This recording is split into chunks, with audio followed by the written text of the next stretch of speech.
it out with y'all. Well, hey there, folks. This is Cutting Through It. Quick takes on the stuff that matters without the fluff.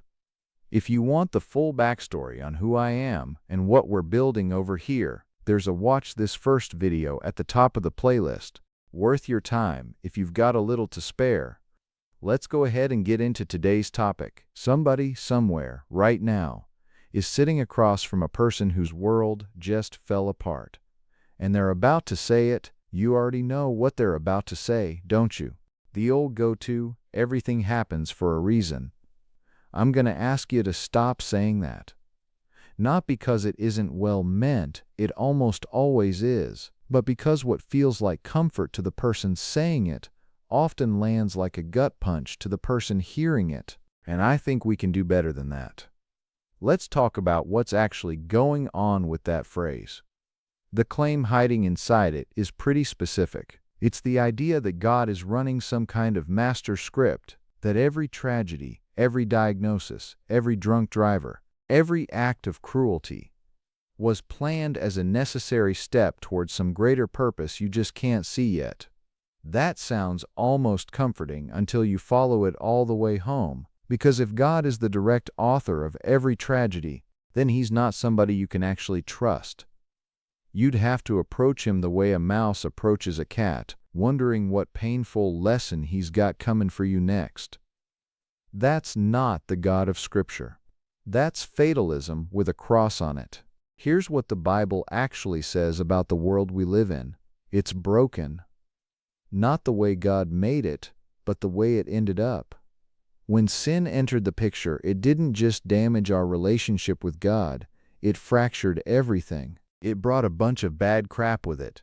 Death, decay, the freedom for people to make terrible choices that destroy other people's lives. A lot of what goes wrong in this world isn't a hidden chapter in God's plan. It's friction. The friction of a world running under a curse it was never designed for. The drunk driver who kills a family on a Tuesday night.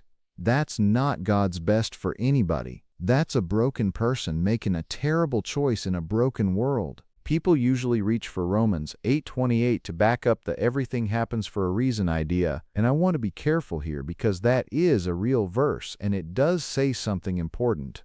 But it doesn't say what people think it says. It says God works in all things for the good of those who love Him. Works in, not causes, not plans, not scripts. Works in. There's a big difference between an arsonist who sets the fire and a firefighter who pulls you out of it. God is the one holding the fire hose. He's so powerful and so good that He can take the worst things He never wanted for us, and eventually bring something meaningful out of them. But that doesn't mean the bad thing had to happen for the good to exist. It means He's a redeemer. He meets us in the wreckage.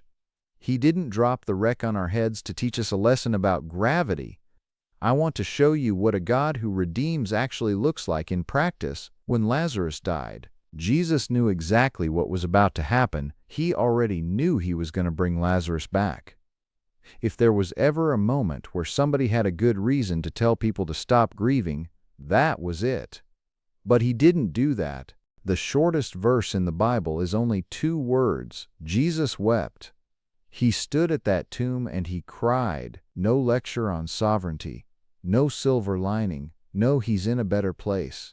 He wept because death is an enemy and the world is broken, and that's worth grieving. He gave people permission to feel the full weight of the loss without trying to tidy it up with a catchphrase. The Bible devotes an entire book to unresolved grief. Lamentations. Dozens of psalms that are nothing but people hollering at the ceiling because things don't make sense.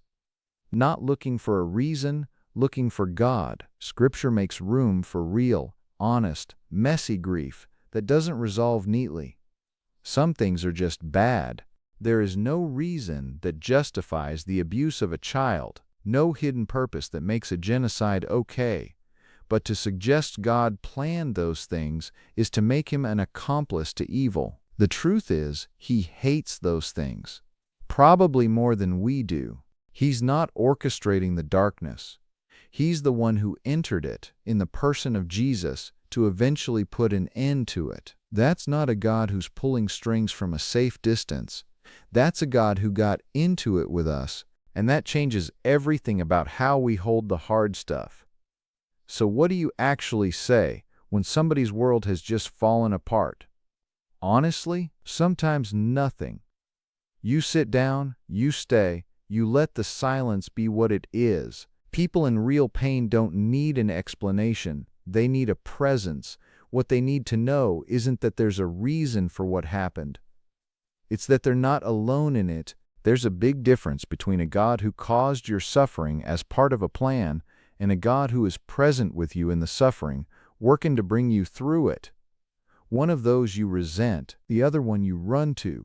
The logic of Scripture isn't that every event is a puzzle piece in a perfect picture. It's that no matter how many pieces we break, God is still in the business of putting things back together. That means you can look at something terrible and say plainly, "This sucks. This shouldn't be this way, but God is going to help me get through it," without having to lie to yourself, without having to perform peace you don't feel, without having to find the silver lining before you've had a chance to breathe. That's the kind of faith that holds. Not because it has all the answers, but because it doesn't need everything to make sense in order to survive. So what does all that actually mean when you find yourself standing in the kitchen with somebody you care about, and they're feeling like the wheels are coming off their entire life? It means you put the catchphrase down, you sit down next to them, and you stay. The world's full of people who mean well, reaching for something to say in the middle of somebody else's dark moment. And almost always the phrase comes from a real place, a genuine desire to help somebody carry something heavy. But those words, however well meant, don't make a heavy load any lighter. The God of Scripture isn't orchestrating our suffering. He's in it with us, working to bring us through it. That's a different God than the one hiding behind "everything happens for a reason," and it's a God worth running to instead of away from. I'll let you sit with that one till next time. Thanks for stopping by today.